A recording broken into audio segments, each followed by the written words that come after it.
Salut à tous, on se retrouve aujourd'hui pour parler du Paris Saint-Germain ce vendredi 29 mars. On commence directement avec le programme de l'équipe première du Paris Saint-Germain pour cette fin de semaine. Donc aujourd'hui on est vendredi et vendredi entraînement de nouveau, ça a été la même chose hier. Pareil avant-hier, pareil demain avec la conférence de presse de Luis Enrique pour parler bien sûr du déplacement après-demain du côté du Vélodrome. Avant de continuer bien sûr à parler de ce match contre Marseille, une petite parenthèse les gars. Concernant l'équipe fille, parce qu'elle jouait hier un quart de finale retour de Ligue des Champions. Elle jouait contre l'équipe de Haken. Donc au match aller, les Parisiennes s'étaient imposées 2-1 à Haken. Et les Parisiennes au Parc des Princes hier. Donc elle joue à domicile, une victoire 3-0. Donc score cumulé, ça fait quand même un 5-1 pour le Paris Saint-Germain féminin. Qui se qualifie tout simplement pour les demi-finales de la Ligue des Champions. On espère que ça sera la même chose d'ici quelques semaines, bien sûr, pour l'équipe hommes, mais les filles, elles, ont fait le taf, on les félicite, elles ont totalement dominé cette équipe de Haken avec 64% de possession de balle, 18 tirs, 10 tirs cadrés, elles auraient même pu marquer encore plus de buts. Bon, pas grave, 3-0, 5-1 au score cumulé. Bien évidemment, le score est parfait et du coup, qualification bien évidemment pour les joueuses. On peut voir en train de fêter bien sûr cette qualif pour le dernier carré de cette Ligue des Champions féminine. N'oubliez pas que le PSG féminin n'a jamais remporté la Ligue des Champions. Plus que tu gagnes les deux prochains matchs en Ligue des Champions, tu gagnes ta première étoile. Donc elles affronteront l'équipe de Lyon. On savait déjà que potentiellement ce serait l'équipe de Lyon si elle venait à éliminer l'équipe de Haken. Lyon PSG.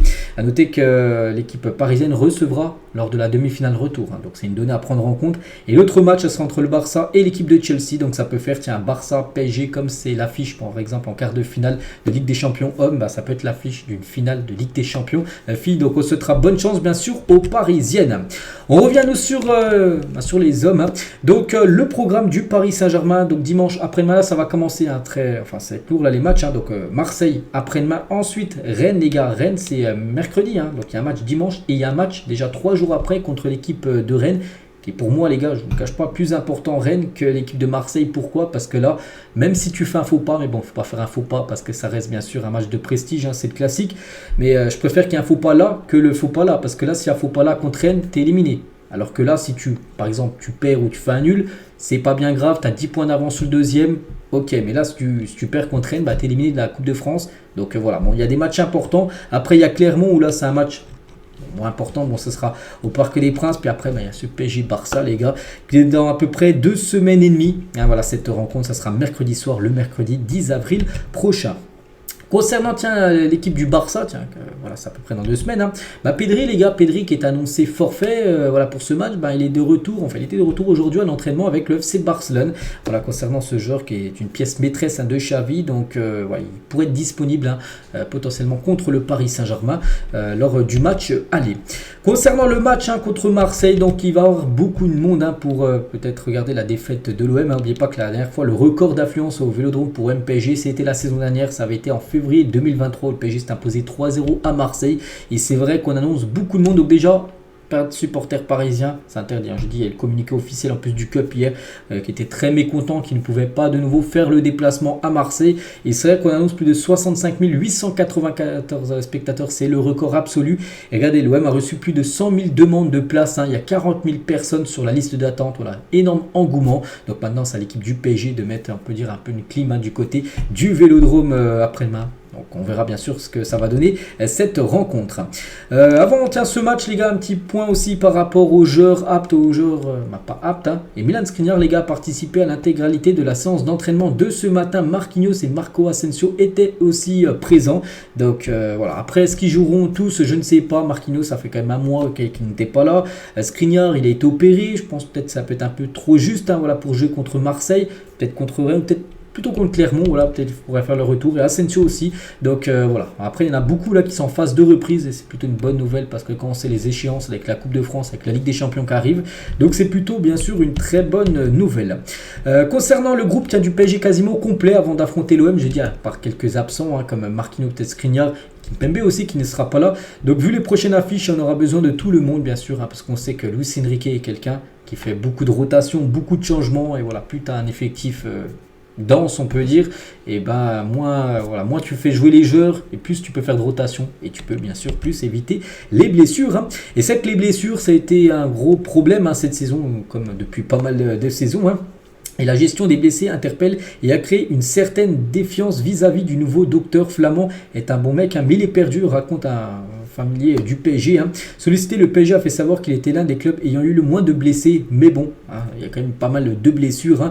Donc voilà, par exemple, il y a victime d'une blessure sérieuse à la cuisse droite en avril 2023 à Lorient. Nuno Mendes avait évité l'opération dans un premier temps, mais il s'est de nouveau blessé lors de l'intersaison en travaillant trop fort avec un préparateur physique du Sporting Portugal. Donc c'est pour ça que c'est important, bien sûr, par exemple l'entraîneur au PSG, mais c'est aussi important les médecins, parce que c'est les médecins qui disent par exemple à un joueur s'il faut se faire opérer ou pas se faire opérer, et c'est quand même des fois des décisions qui peuvent changer, on va dire, la carrière d'un joueur, enfin pour une saison.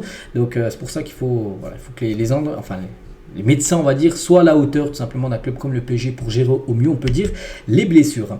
Et concernant Kimpembe, donc lui pensait être en mesure de revenir à la compétition en fin d'année derrière, donc on va dire peut-être décembre 2023. Finalement, en raison de douleurs persistantes, il a dû repasser sur le billard, donc nouvelle opération. Le staff l'a fait reprendre trop fort, regrette un proche du joueur. Donc voilà, par exemple, ce que je disais juste avant, ça se montre que peut-être le staff voulait peut-être le faire revenir trop rapidement. Il a peut-être fait trop d'exercices parce qu'il a repris l'entraînement et peut-être des exercices trop poussé, trop intense, et on peut voir du coup qu'il a dû repasser sur le billard. Du coup il a dû se refaire opérer. On espère qu'il soit disponible pour le début de la saison prochaine, Kimpembe. Concernant Kylian Mbappé sur le match contre Marseille, il pourrait lui démarrer sur le banc face à l'OM ce dimanche. Luis Enrique pourrait envisager une légère rotation en fuite de la demi-finale de la Coupe de France, comme j'ai dit. Pour moi le match Rennes est plus important que le match contre Marseille parce que qu'il y a un match, tu peux faire un faux pas alors que l'autre tu peux pas faire de faux pas. Et c'est pour ça, en plus, Mbappé, on sait que depuis quelques temps, souvent sur le banc, les matchs de Ligue 1. Donc on pense qu'il va rester encore sur cette vision-là de Kylian Mbappé, de le faire jouer moins pour cette fin de saison, d'apprendre à jouer sans lui pour la saison prochaine. Et surtout, vu qu'il y a ce match de Coupe de France prévu mercredi contre Rennes avec seulement 3 jours de repos, donc le PSG joue dimanche, donc c'est pour ça qu'il pourrait être sur le banc et peut-être rentrer, je sais pas, en deuxième mi-temps. Après, tout dépend du résultat, comment ça va se passer à Marseille après-demain. On va parler de Ligneiro, parce que Ligneiro, on sait que c'est pas du tout une bonne nouvelle pour le PSG, vu qu'il devrait rejoindre le Real Madrid. Et en cas d'échec du dossier Ligneiro, Antero Henrique aimerait placer Gonzalo Inacio au PSG. Donc pareil, c'est un défenseur central. Donc voilà, ça pourrait être lui. On peut dire le joueur qui peut arriver en défense, parce que Ligneiro pour l'instant ça sent pas du tout bon concernant une arrivée. Concernant Hugo Ekitike, donc ça bouge pas. Je crois que j'avais parlé hier ou avant-hier que l'AS Roma était intéressé. Regardez, ça se confirme d'après la Gazzetta dello Sport, GDS. Donc l'AS Roma examine de près la possibilité d'acquérir Hugo Ekitike, l'attaquant du PSG actuellement prêté à Francfort depuis janvier. Le club romain compte sur les dernières bonnes relations avec le club parisien, mais pas que le PSG et l'AS Roma ont fait pas mal de deal, on peut dire. Regardez, Renato là qui est parti du côté de l'AS Roma en prêt. Il y a eu Paredes aussi qui a été vendu du côté de l'AS Roma. Il y a eu Wijnaldum aussi qui avait été prêté, je crois, à l'AS Roma. Donc voilà, c'est pour ça que avec Hugo Ekitike, ça pourrait aussi être un deal qui pourrait voir le jour très prochainement. Le profil d'Emen Kari plaît beaucoup à Luis Enrique et son staff. Le joueur ne restera pas à Lorient. N'oubliez pas qu'il appartient à Paris, prêté à Lorient. Le joueur sait que sa progression passe par une place importante au sein d'un projet sportif. Des discussions auront lieu prochainement. Après, bien sûr, lui, il aimerait, il préférait plus jouer au PSG qu'à Lorient, ça c'est sûr. Mais voilà, lui, il a besoin de temps de jeu parce qu'il est jeune. Puis voilà, on peut comprendre qu'il a besoin et envie de jouer. Donc voilà, si vraiment il vient pour rejouer au PSG, c'est pour jouer, c'est pas pour être sur le banc. Donc voilà, après il faudra qu'il discute avec Luis Enrique, si Luis Enrique compte sur lui ou non. Mais on peut voir que Luis Enrique, en gros, il plaît ce profil Kari à Luis Enrique. Regardez les joueurs avec la valeur marchande la plus élevée. Donc Xavi Simons, donc joueur du PSG prêt à Leipzig, figure dans le 11 avec une valeur estimée à 80 millions d'euros. Voilà, dans ce 11, c'est du côté de la Bundesliga, les joueurs qui coûtent le plus cher. On peut voir Xavi Simons, les gars, tiens, juste là au bout de mon doigt. Il a encore pris 10 millions de plus en valeur. Donc après le PSG, eux, ils ne cherchent pas à faire de la plus-value sur Xavi Simons. Ils savent qu'ils peuvent leur vendre plus cher qu'ils l'ont acheté. Mais le but, c'est de le conserver, bien sûr, la saison prochaine. Luis Diaz est bel et bien sur les tablettes du PSG. Cependant, le poste d'ailier n'est pas la priorité durant le mercato estival. La défense centrale et le milieu sont les deux secteurs privilégiés avec en tête de liste Bruno Guimaraes et Ligneiro. Bon, on a dit Ligneiro, ça n'était pas super bon, c'est pour ça que ça pourrait être Inacio. Mais il y a aussi Bruno Guimaraes, que le PSG avait déjà ciblé en janvier, qui vont revenir. Et Luis Diaz est bel et bien sur les tablettes aussi du Paris Saint-Germain. Voilà, même si dit c'est pas la priorité, de toute façon, vu qu'Mbappé va quitter le club, il faudra absolument trouver quelqu'un pour remplacer Kylian. Et pourquoi pas Luis Diaz. Concernant le Barça, voudrait faire revenir Luis Enrique au club, d'après Mundo Deportivo, qui est un journal catalan. Mais bon, Pour l'instant, le PSG très satisfait de Luis Enrique. Luis Enrique très satisfait d'être au PSG. Il l'a dit pas mal dans ses interviews. Lui qui voulait vraiment s'installer dans un projet à long terme, c'est ce que le PSG veut.